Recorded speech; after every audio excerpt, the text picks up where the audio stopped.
Magandang araw guys, narito na naman si Piu Piu, naglalakad papuntang Sakayan. Nagkayaan nga kami ngayong araw na manood ng mga tropa ko ng UAAP. Bale pupunta na nga pala kami sa may Smart Araneta Coliseum kasi doon nga pala gaganapin yun. Kalaban nga pala namin yung De La Salle. Shoutout nga pala kay Bench Balayo, nakasama ka rin sa vlog par. Sakto nga lang pala yung dating namin dito kasi hindi pa nag-i-start yung game. Pagkarating nga namin hindi pa laban dun ng UE kasi hindi pa tapos yung last game.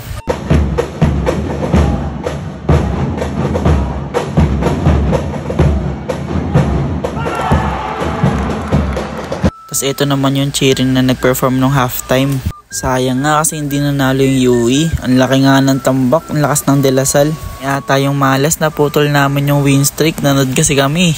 Pagtapos nga nun kumain muna kami sa may McDo. Tapos umuwi na rin kami. Huling kasabay ko nga dito sila Miguel tsaka si Bench. Hanggang dito na lang guys, maraming salamat sa panonood. Piu Piu out! Piu!